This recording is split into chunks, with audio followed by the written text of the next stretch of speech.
He saw the hoodie. He saw the skin color. He saw a problem that needed to be removed from his pristine first-class cabin. Captain Arthur Miller thought he was the god of the sky that morning, untouchable, unquestionable, and absolute. He told Jordan Maxwell that if she didn't get off his plane, he'd have her dragged off in handcuffs. He smirked as he reached for the intercom to call security. But he didn't know that the phone he was holding was technically hers. He didn't know that the plane he was flying had just been sold. And he certainly didn't know that the woman he was about to humiliate had just signed his termination papers. This is the story of how a captain played a power game with the wrong woman and lost everything before the landing gear even retracted. The air inside Chicago O'Hare's Terminal 3 was thick with the specific kind of tension that only exists at 6 a.m. on a Monday. It was a cacophony of rolling suitcases, the hiss of espresso machines, and the low, anxious hum of 1,000 people realizing they were already late.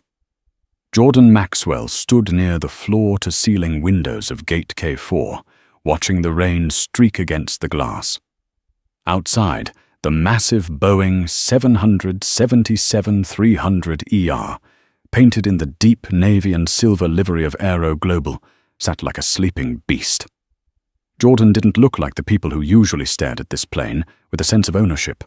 She wore a charcoal, oversized hoodie, vintage sneakers that had seen better days, and noise-cancelling headphones resting around her neck. Her hair was pulled back into a simple, practical bun.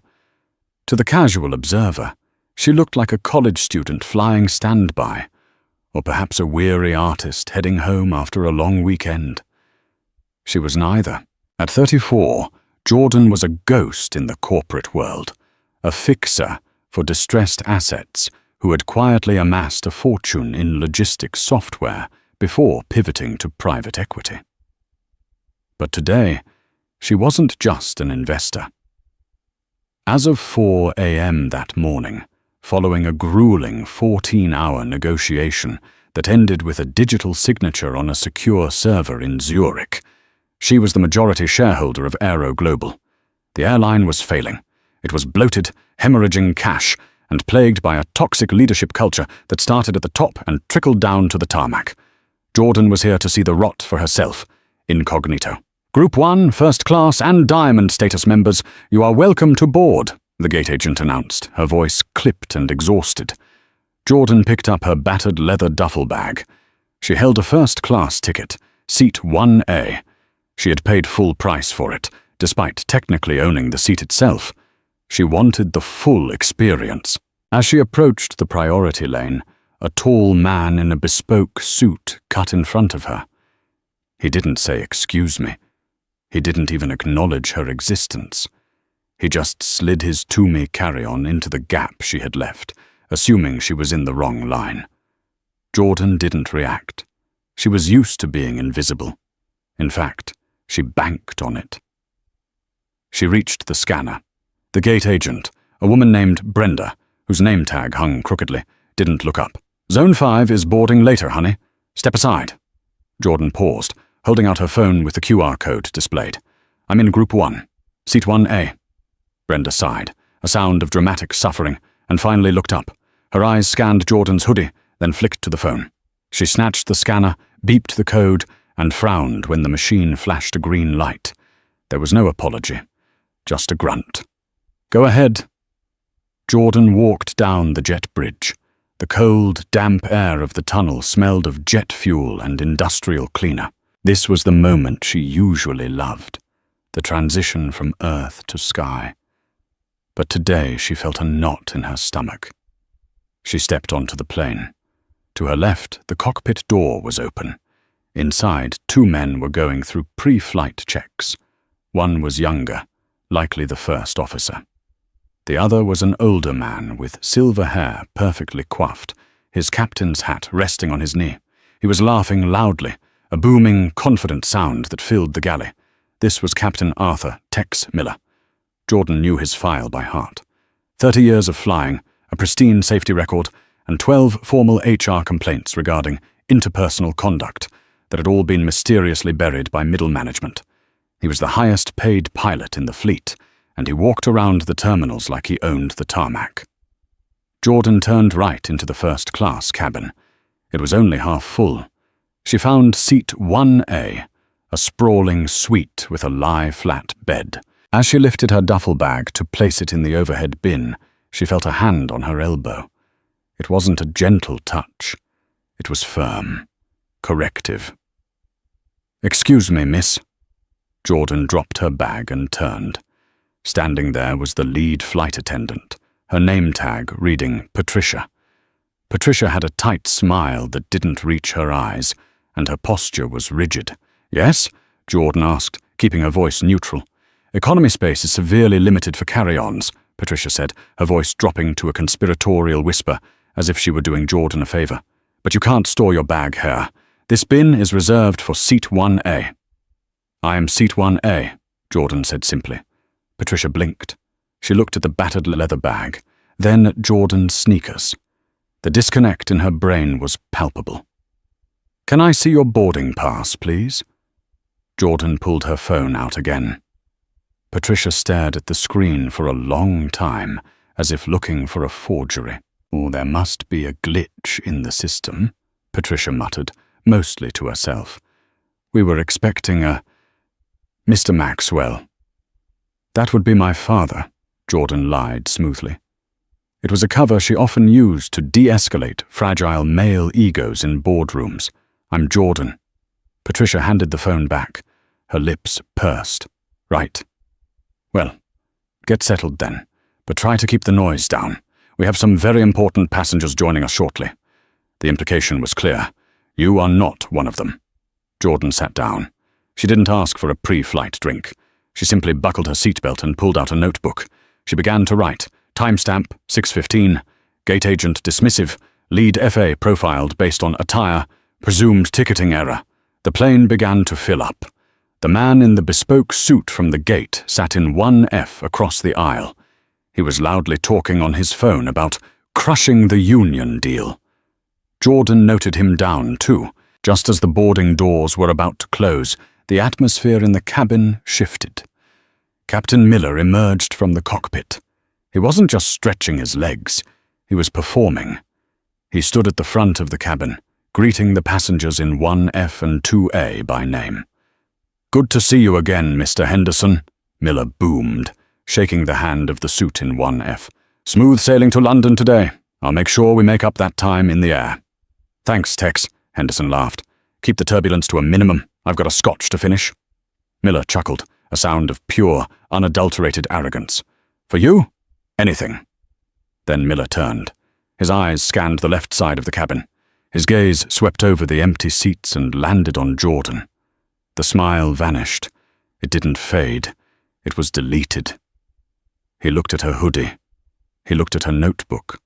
He looked at the way she was watching him, calmly, without the deferential awe he was used to. He leaned toward Patricia, who was organizing champagne flutes in the galley. He didn't whisper. He didn't care who heard. "Patty," Miller said, jerking his chin toward Jordan, "why is there a non-rev in 1A?"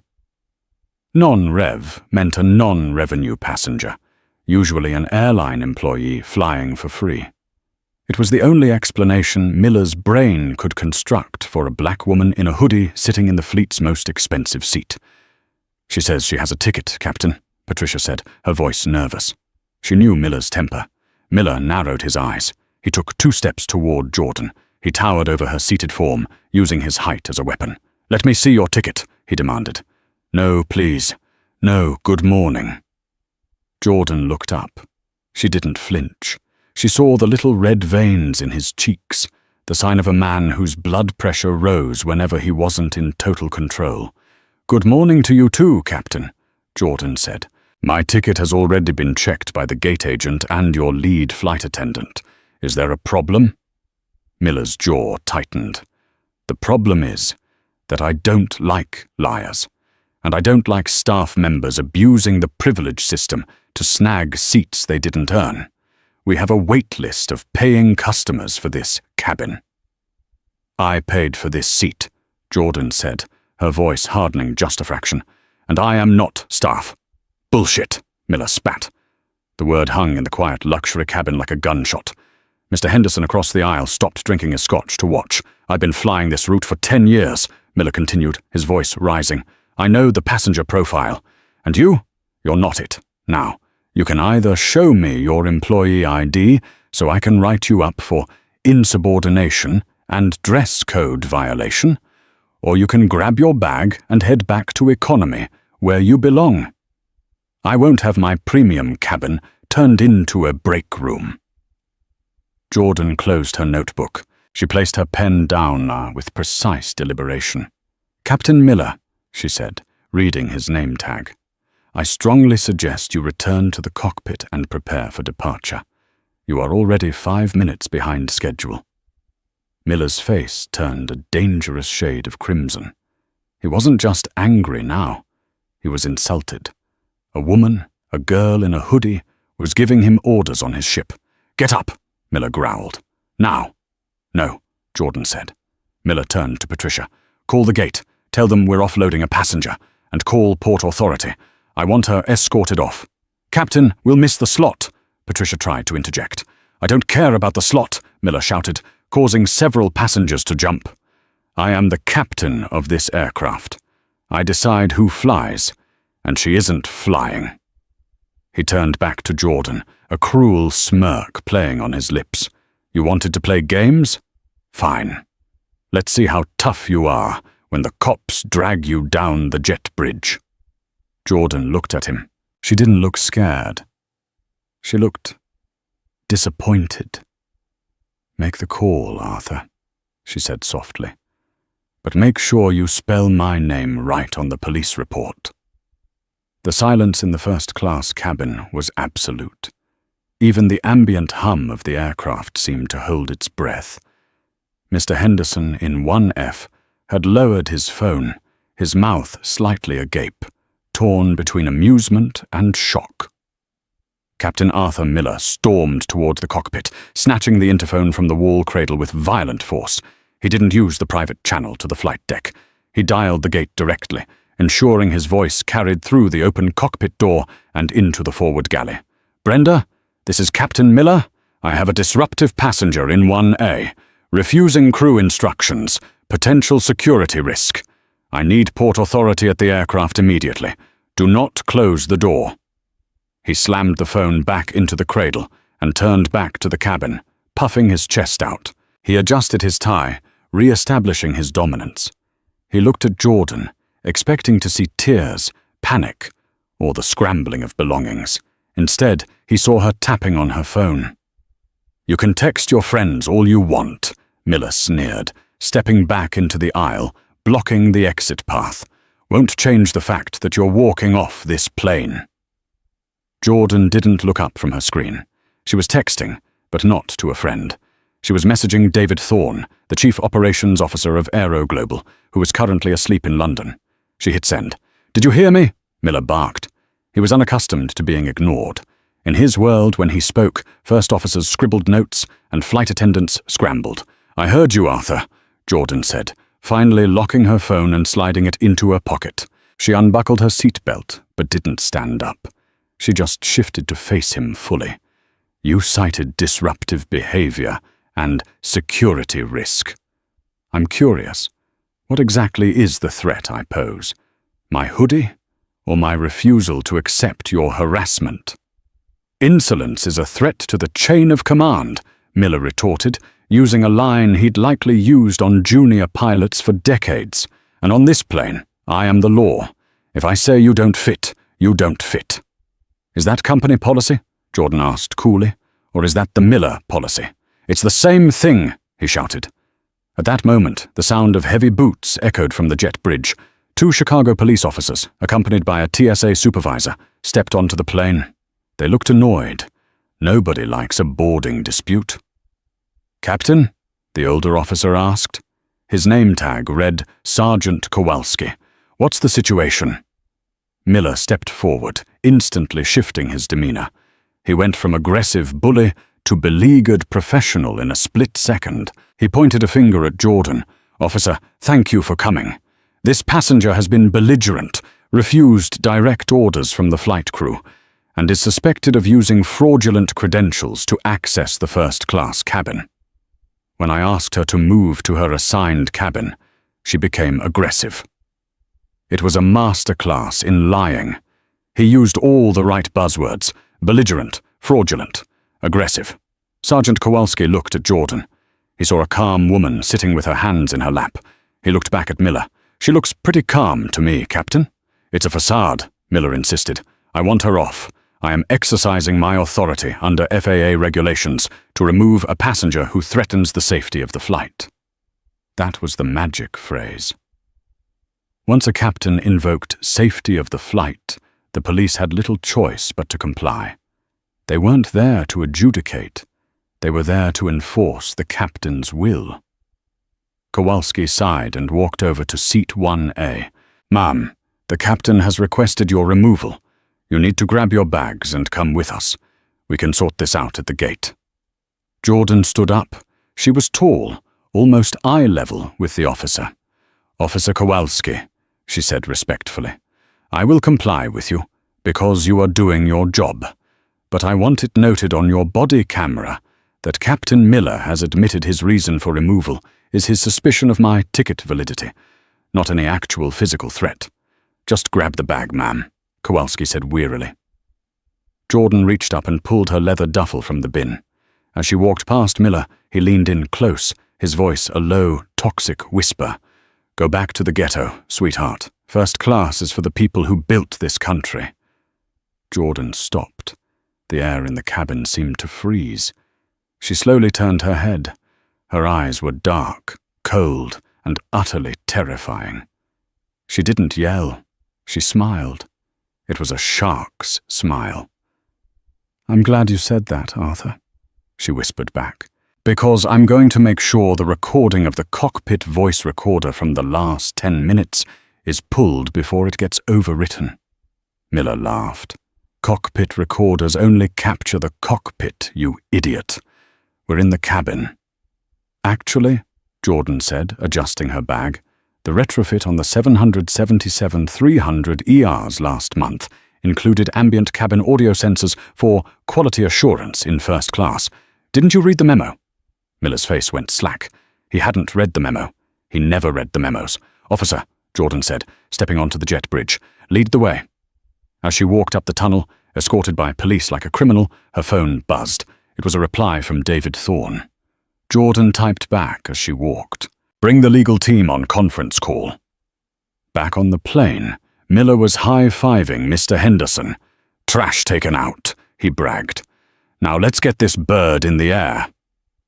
"Ladies and gentlemen," Miller announced over the PA, his voice oozing charm.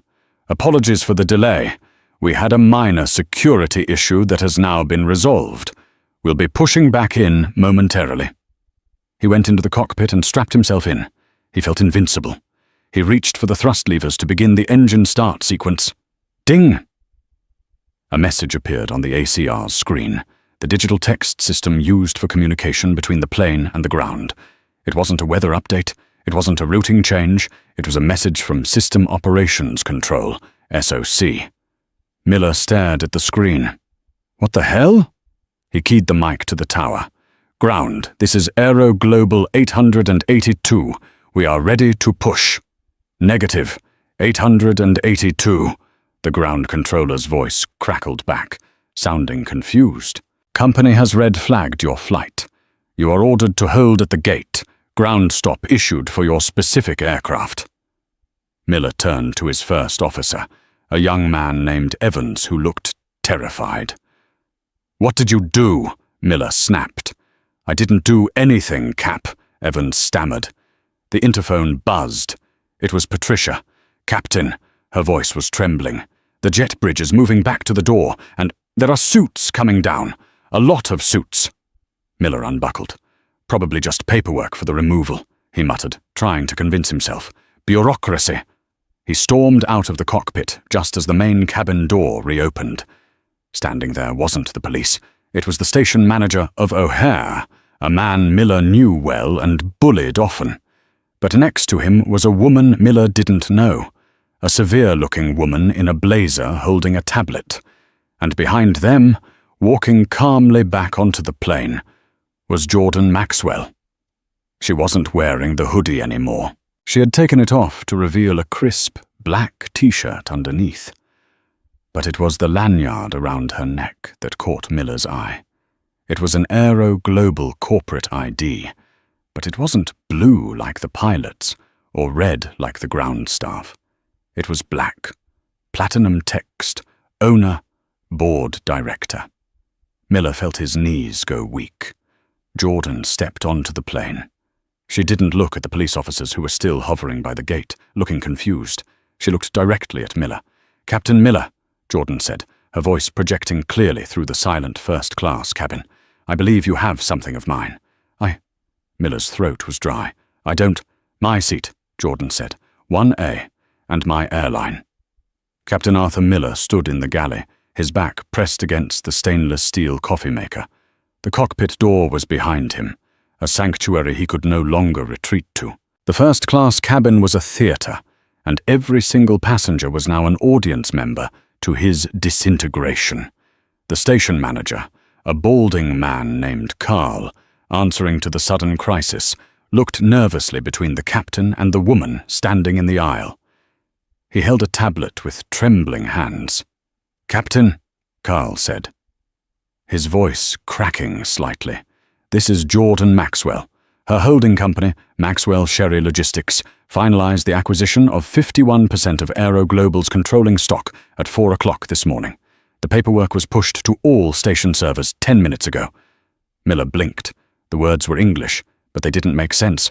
Acquisition, stock, control. He looked at Jordan. She wasn't a non-rev trying to scam a free drink. She wasn't an unruly passenger. She was the landlord, and he was the tenant who had just set the curtains on fire. This is ridiculous," Miller stammered, trying to regain his footing. He looked at Mr. Henderson in seat 1F, hoping for an ally. But Henderson was studiously examining the safety card, desperate to disassociate himself from the pilot he was high-fiving moments ago. "I don't care who she claims to be," Miller blustered, pointing a shaking finger at Jordan. "There are protocols. You can't just walk onto a secure aircraft and—" "Arthur," Jordan interrupted.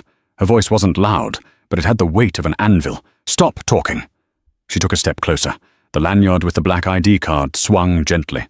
"You cited Federal Aviation Regulation 91.3, stating that the pilot in command has the final authority as to the operation of the aircraft," Jordan said, reciting the law from memory. "And you are correct. As long as you are the pilot in command, you decide who flies." Miller smirked, a flicker of hope igniting in his eyes. "Exactly.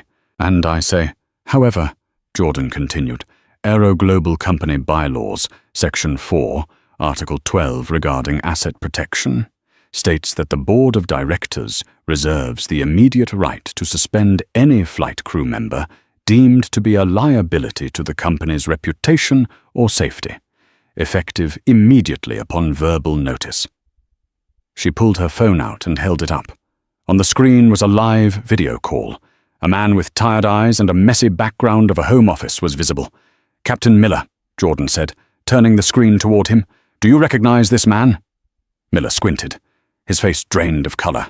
It was Captain Stephen Halloway, the chief pilot of the entire airline, the man who signed Miller's checks, the man Miller had spent years sucking up to at holiday parties. "Steve?" Miller whispered. On the screen, Chief Pilot Halloway looked furious. He rubbed his temples as if fighting a migraine. "Tex," Halloway said, his voice tinny through the speaker but undeniably angry. "Well, what the hell are you doing? Steve, she refused an order. She is the owner, Arthur," Halloway roared. The sound distorted on the phone speakers. "David Thorne just woke me up. Do you have any idea what you've done? You called the police on the woman who just saved us from bankruptcy." "I didn't know," Miller pleaded. "She was wearing a hoodie. She looked like—" He trailed off. He realized too late what he was about to say. Like what? Jordan asked softly. Go on, Arthur. Finish the sentence. She looked like what? The silence stretched. The air conditioning vents hissed overhead. Every passenger in first class leaned in. Even the flight attendant, Patricia, was pressing herself into the galley corner, trying to become part of the wall. She looked like she didn't belong, Miller mumbled, looking at his shoes. Because I'm black? Jordan asked. Because I'm young? Because I'm a woman? Or because in your world, authority only looks like you? Miller didn't answer. Captain Halloway, Jordan said to the phone, what is the status of Flight 882? Captain Miller is relieved of duty immediately, Halloway said, his voice clipped. He is to gather his personal effects and deplane. He is suspended pending a formal inquiry. First Officer Evans. Yes, sir. The young co-pilot stuck his head out of the cockpit, looking like a deer in headlights. You are not certified to captain this bird yet, Evans, Halloway said. We have a reserve captain, Kezia Jenkins, inbound from the crew lounge. She'll be there in 20 minutes. Evans, keep the APU running and get the flight plan ready for her. Miller, get off the plane. The call ended. Jordan slipped her phone back into her pocket. She looked at Miller. The man seemed to have shrunk 3 inches. The arrogance that had filled the cabin 10 minutes ago had evaporated, leaving behind a bitter, old man in a uniform that no longer commanded respect. My bag is in the jetway, Miller muttered. He turned to go back into the cockpit to get his flight kit. Wait, Jordan said. Miller froze. Officer Kowalski, Jordan called out to the police officer who was still standing by the door, witnessing the most awkward employment dispute in history. Yes, ma'am? Kowalski asked. His tone was significantly more respectful now. Captain Miller invoked a security threat to get you here, Jordan said. He stated on the record that there was a belligerent passenger posing a risk to the flight. Since he has admitted that was a lie based on my appearance, I would like to file a formal complaint for filing a false police report. Miller whipped around. You can't do that. It was a misunderstanding. It was harassment, Jordan corrected, and it was an abuse of public resources. You wasted these officers' time because your ego couldn't handle a woman telling you no. She turned to Kowalski. Do you need a statement from me now, or can I file it with the Port Authority later? We can take a preliminary statement now, Miss Maxwell, Kowalski said, eyeing Miller with disdain. And for the record, false reporting is a misdemeanor in Illinois. Captain, I'm going to need your ID. Miller's hands shook as he reached for his wallet. This wasn't just losing a job anymore. This was a criminal record. This was the end of his TSA pre-check, the end of his security clearance, the end of his career. Please, Miller whispered. It was the first time he had pleaded. Miss Maxwell, I have a pension. I have 2 years left. Jordan looked at him. She thought about the ghetto comment. She thought about the way he had loomed over her. She thought about how many other people who didn't own the airline, he had done this to over 30 years. You should have thought about your pension, Jordan said, before you decided my money wasn't green enough for your cabin. She pointed to the door. Goodbye, Mr. Miller. Miller grabbed his heavy flight bag. He walked past Patricia, who refused to make eye contact. He walked past Mr. Henderson, who was now intently reading Sky Mall. He walked past Jordan, keeping his head down. As he stepped onto the jet bridge, stripping the epaulets from his shoulders, he looked back one last time. Jordan was settling back into seat 1A. She opened her notebook. She picked up her pen. She didn't look back. The transition of power was swift and brutal. Within 20 minutes, Captain Kezia Jenkins arrived. She was a sharp, efficient woman in her 40s, with a no-nonsense ponytail and a brisk walk. She didn't look at Jordan with fear, but with professional curiosity. She briefed the crew, apologized for the delay, and had the plane pushing back from the gate within 30 minutes of Miller's departure. Jordan didn't want special treatment, but the atmosphere in the cabin had fundamentally changed. Patricia, the lead flight attendant, was practically vibrating with anxiety. "Miss Maxwell," Patricia hovered over seat 1A with a bottle of Dom Perignon. Would you like a refill? A pillow? A different seat?" Jordan looked up from her laptop. She had been reviewing the crew manifest files. "Patricia," Jordan said calmly, "sit down for a moment." Patricia looked terrified. She perched on the ottoman of the seat, her hands clasped so tight her knuckles were white. "I didn't know," Patricia whispered. Captain Miller. He's very difficult. We usually just do what he says to avoid a scene." "I know," Jordan said. "I've seen his file. 12 complaints, verbal abuse, sexism, and yet the cabin crew keeps enabling him." "We have to fly with him," Patricia pleaded. "If we report him, he makes our lives hell. He changes our schedules. He writes us up for uniform violations. Management never did anything." Jordan nodded. This was the rot she had come to excise. It wasn't just one bad apple. It was a system that protected the bad apples because they were senior. "That changes today," Jordan said. "I'm not going to fire you, Patricia." Patricia let out a breath she seemed to have been holding for an hour. "But," Jordan held up a finger, "you are going to be my eyes. I want a full report on the culture of the in-flight seniority list. I want to know who the bullies are. I want to know who the harassers are. And I want to know who the good ones are. The ones who get passed over for promotions because they don't play the boys' club games. Can you do that?" Patricia nodded vigorously. Yes, absolutely. I can have a list by the time we land in London." "Good," Jordan said. "Now please take that champagne to Mr. Henderson in 1F. He looks like he needs it." Across the aisle, Mr. Henderson jumped slightly as his name was mentioned. He gave a weak, apologetic wave. Jordan offered a polite, distant nod. She wasn't interested in making friends. She was working. The flight to London was smooth. But while the plane cruised at 38,000 feet, the storm on the ground was just beginning to break. Underscore, underscore, underscore, underscore, underscore, underscore, underscore, underscore, underscore, underscore, underscore, underscore, underscore, underscore, underscore, underscore, Chicago O'Hare, Terminal 3 Crew Operations Office. Arthur Miller sat in a plastic chair in the hallway outside the chief pilot's regional office.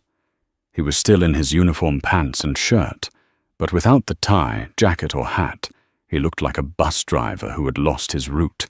His phone was blowing up. Texts from other pilots. "Is it true? Did you really boot the owner? Dude, tell me the rumors are fake." He couldn't bring himself to answer. The door opened, and the station manager, Carl, stepped out. He looked pitying. "They want your badge, Art," Carl said gently. "I need to talk to union rep," Miller said, his voice raspy. "I have rights. The contract says—" "The union rep is already on the phone with legal," Carl said. "And Art, they aren't fighting this one." Miller stood up, his face flushing. "What do you mean they aren't fighting it? I pay my dues. They have to represent me." "Usually, yes," Carl sighed. "But there's a morality clause in the Master Executive Council agreement.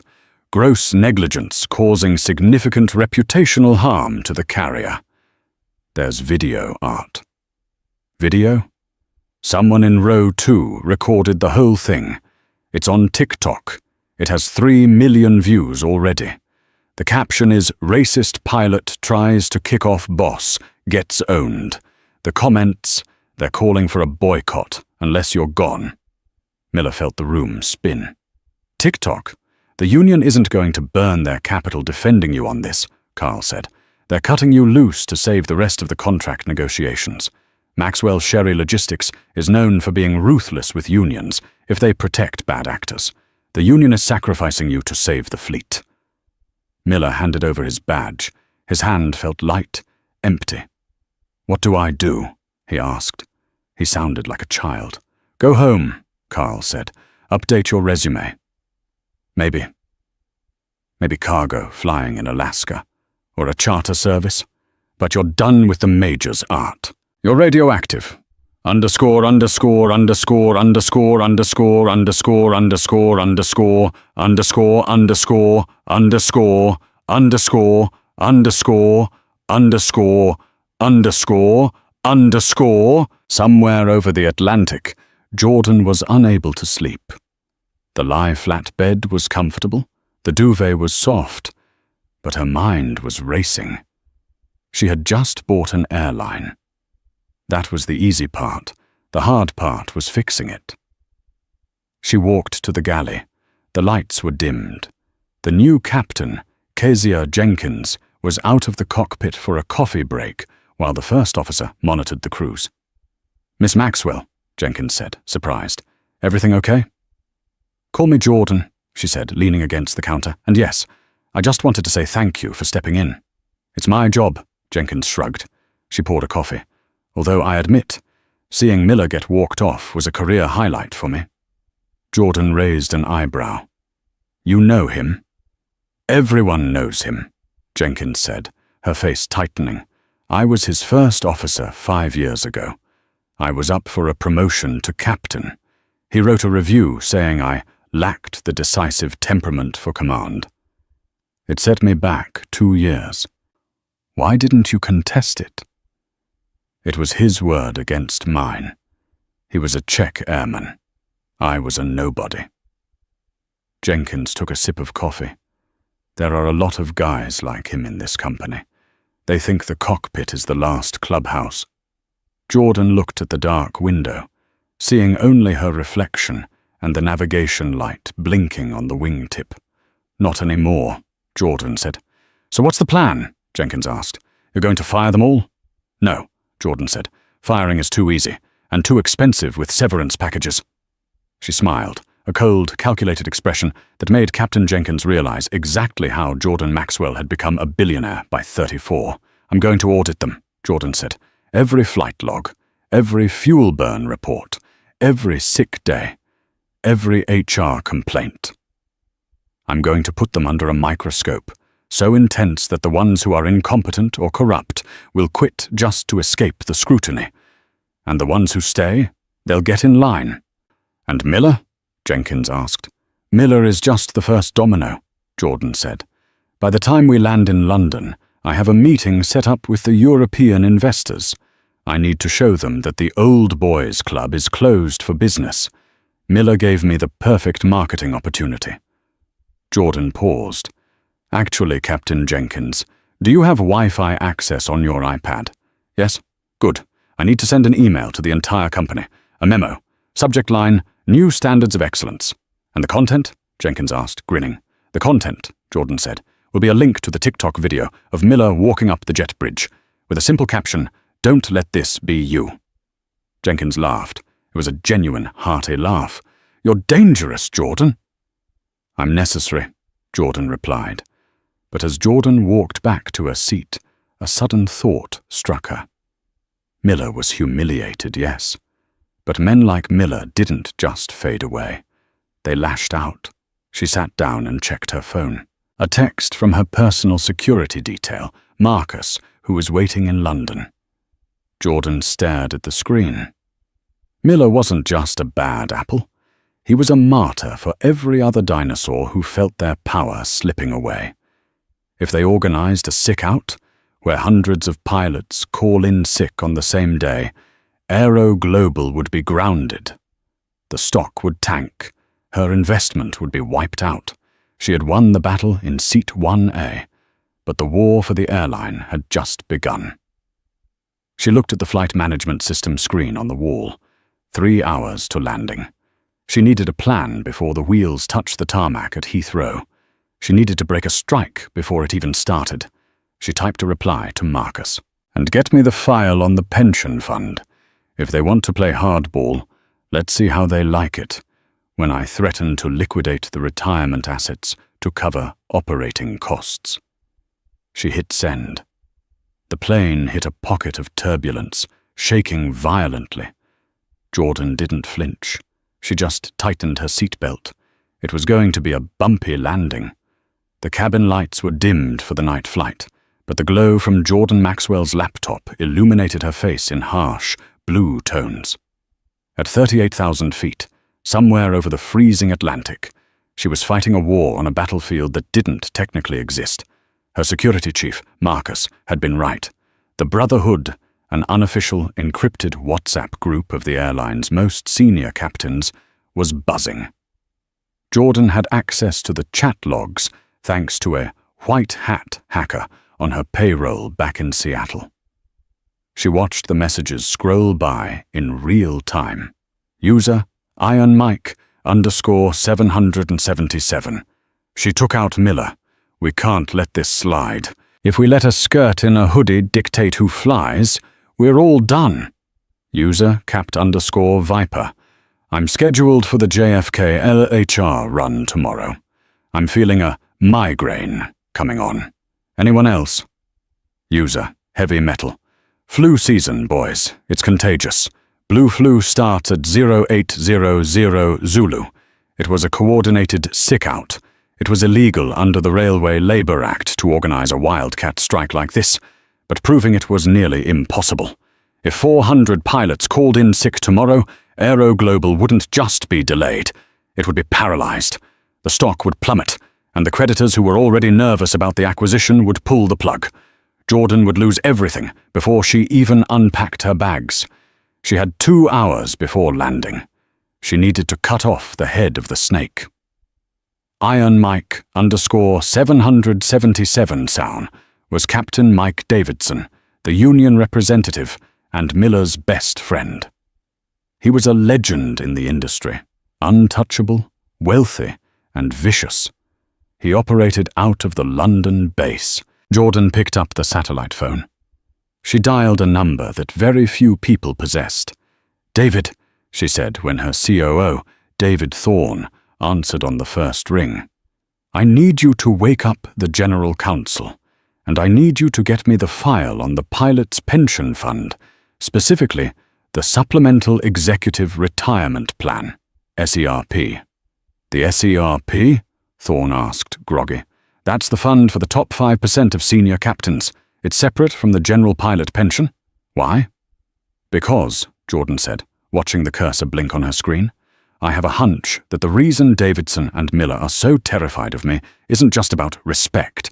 It's about money. They don't want me auditing the books." 10 minutes later, a secure PDF landed in her inbox. Jordan scanned it. Her eyes widened. It was worse than she thought. It wasn't just mismanagement. It was looting.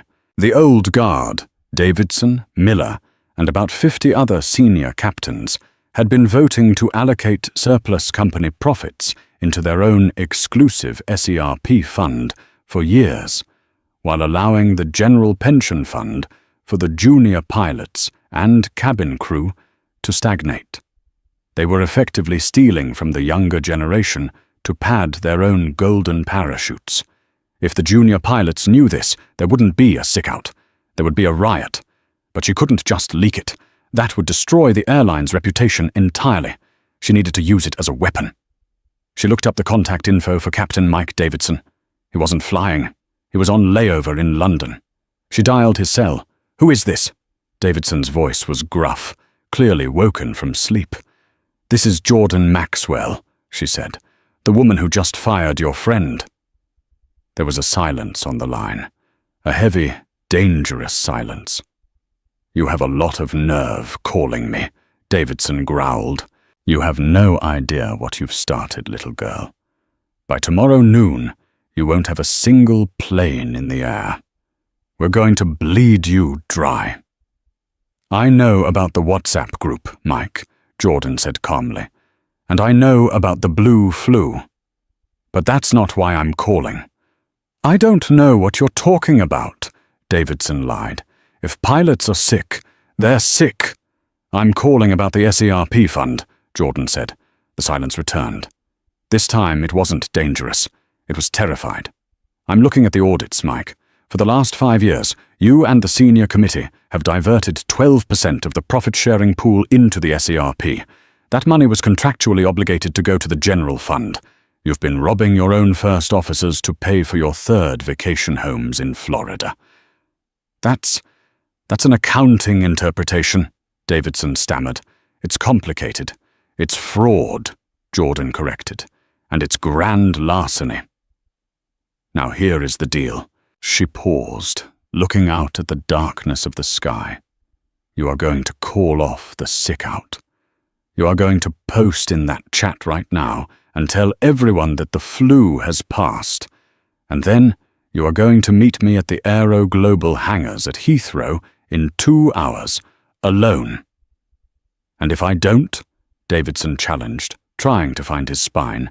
If you don't, Jordan said, I will email this PDF to every single first officer, flight attendant, and mechanic in the company. I won't have to sue you, Mike. Your own pilots will tear you apart. She didn't wait for an answer. She hung up. She refreshed the hacker's log of the WhatsApp group. Jordan exhaled. The strike was averted. But the cancer was still there. Davidson was still in charge of the Union. Miller was still out there. She needed to finish this on the ground. The intercom chimed. Cabin crew, prepare for landing. Jordan closed her laptop. She went to the lavatory, splashed cold water on her face, and tied her hair back tighter. She swapped her sneakers for a pair of black combat boots she kept in her bag. She wasn't an investor anymore. She was the executioner. Heathrow Airport was a grey, drizzling maze of concrete. Jordan bypassed customs, thanks to a VIP protocol arranged by her legal team, and walked straight out to the tarmac, where a black Range Rover was waiting. David Thorne was inside, looking pale and exhausted. You look like hell, David, Jordan said, sliding into the back seat.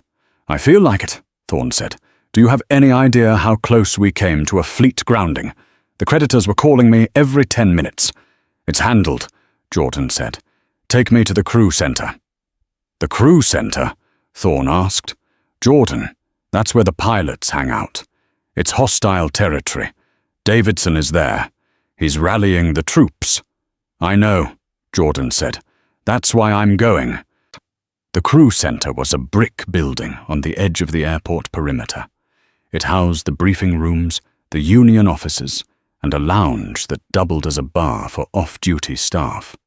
When Jordan walked in, the room went silent. It was packed. Word had spread that the new owner was in town. About 50 pilots were there, mostly older men in leather flight jackets, nursing coffees and grudges. In the center of the room, standing on a chair like a preacher, was Captain Mike Davidson. He was a large man with a red face and a gut that strained his shirt buttons. He had been in the middle of a speech. She thinks she can come in here with her spreadsheets and her diversity quotas and tell us how to fly, Davidson was shouting. We built this airline. We are the blood and veins of Aero Global. He stopped when he saw her. Jordan walked into the center of the room. She was alone. Thorne had stayed by the door. She didn't look intimidated. She looked bored. Captain Davidson, Jordan said, her voice cutting through the smoky air. I believe we had an appointment. Davidson hopped down from the chair. He smiled, a sneering, ugly look. He felt safe here, surrounded by his boys. You have a lot of guts showing up here, Miss Maxwell, Davidson said. But you seem to be confused. This is Union territory. You don't give orders here. I own the building, Mike, Jordan said dryly. I own the chairs you're sitting on. I own the coffee you're drinking.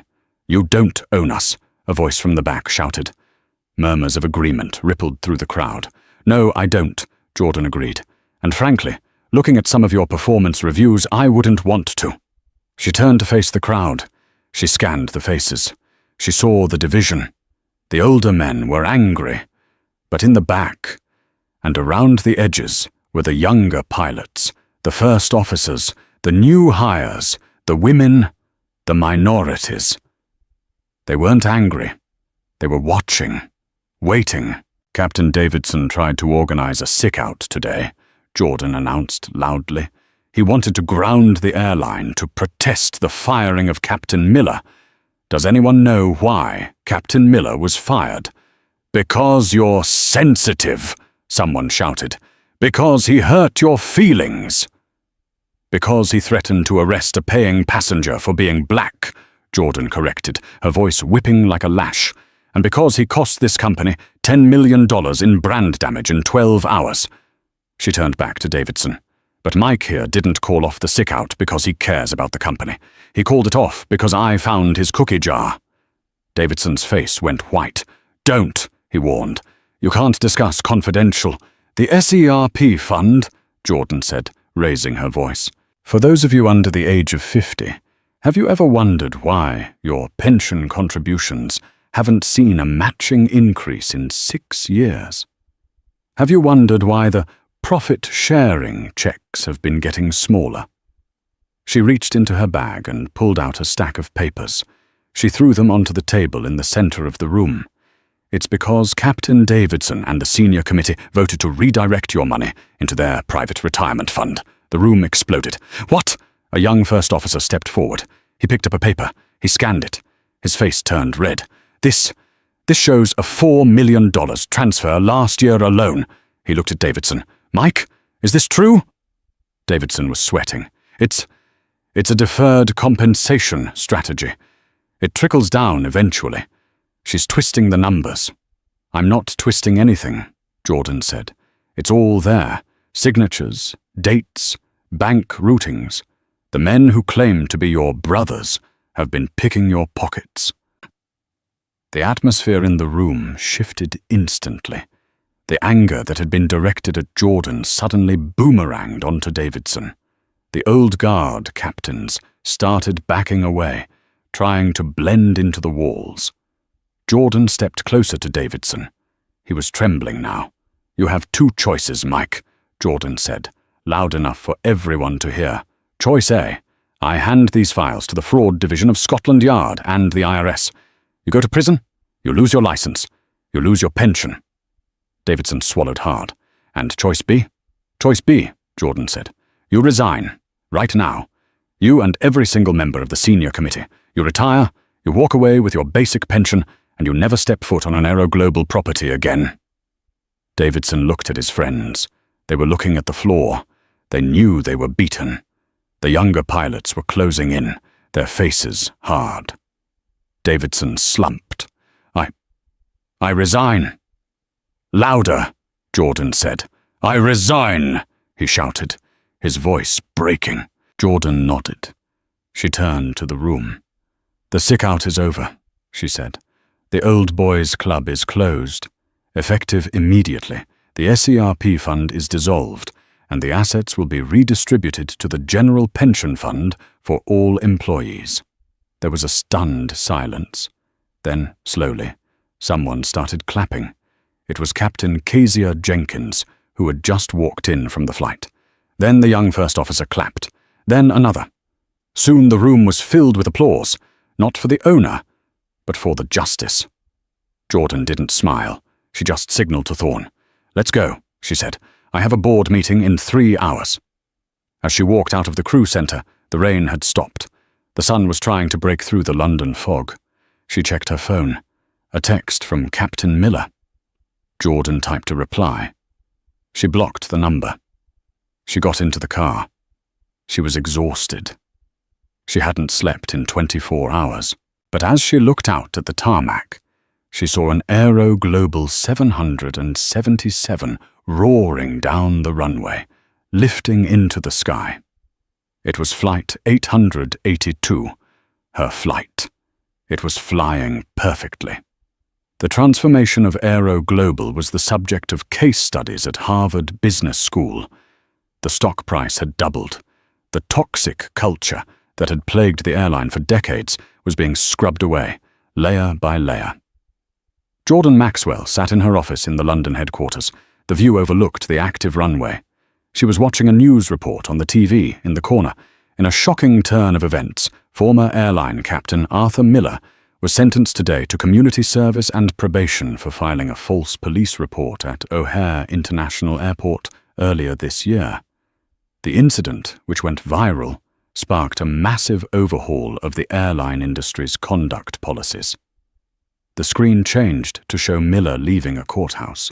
He looked old, defeated. He was shouting at the camera, blaming woke culture. But nobody was listening. He was yesterday's news. Jordan turned the TV off. Her assistant knocked on the door. "Miss Maxwell, the new chief pilot is here to see you." "Send her in," Jordan said. Captain Kezia Jenkins walked in. She was wearing the 4 stripes of a captain, but also the pin of the chief pilot. She was the first woman to hold the post in the company's history. "We have the quarterly numbers, Jordan," Jenkins said, smiling. "On-time performance is up 15%. Crew attrition is down to 0, and the pilots love the new pension plan." "Good," Jordan said. "And the old guard?" "Most of them took early retirement," Jenkins said. "The ones who stayed? They're quiet. They know the rules have changed." Jordan stood up and walked to the window. "You know," Jordan said softly, "Miller told me I didn't belong in first class. He said I should go back to where I came from." "He was a fool," Jenkins said. "No," Jordan said. "He was a motivator." She looked at the reflection of herself in the glass, the black woman who had been invisible, who had been threatened, who had been underestimated. "I didn't just want a seat, Kezia," Jordan said. "I wanted the whole damn sky." She turned back to her desk, where a model of a new Aero Global jet sat. "Now," Jordan said, picking up her pen, "let's get back to work. We have an airline to run."